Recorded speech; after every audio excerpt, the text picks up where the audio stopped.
இணைய தமிழ் சொந்தங்களே வணக்கம். முந்தைய காணொலியில் வாய்மை இருந்தால் கடவுள் உன்னை பார்ப்பார், உன்னை நேசிக்க ஆரம்பிக்கிறார். இதில் அது இல்லாமல் வேறு என்னென்ன வாழ்க்கையில் பின்பற்றணும். இன்னொன்று தாயை போற்றுதல்.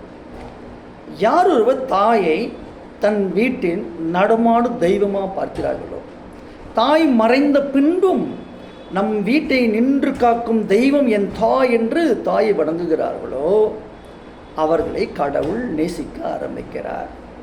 உதாரணமாக 2 முன்னாள் முதல்களை எடுத்துக்கொள்வோம்.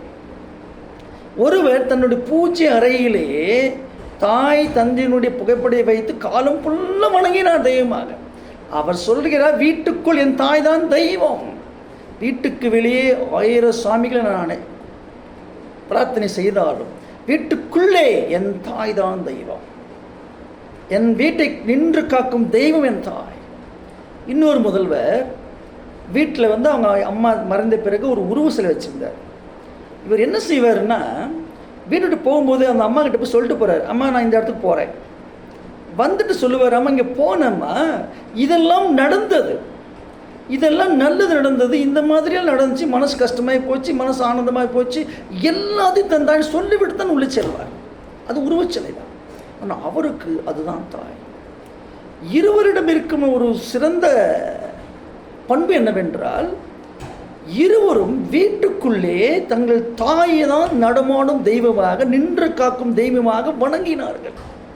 வீட்டுக்கு வெளியே நாம் 1000 இறைவனை வணங்கலாம், வீட்டுக்குள் இருப்பது தாய் என்ற தெய்வம் என்பதை நீங்கள் ஒருபோதும் மறந்துவிடக்கூடாது.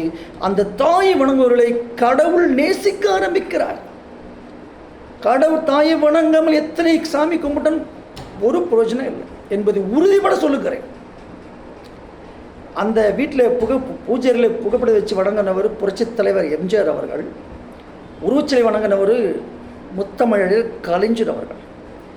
இவர்கள் நமக்கு சொல்லும் செய்தி இதுதான் தமிழும் நம்ம சொல்லுகிறது. யாரெல்லாம் தாயை தெய்வமாக வணங்குகிறார்களோ அவர்களை தமிழ் வாழ்த்துகிறது. நான் வணங்குகின்றேன். வாழ்க தமிழ்.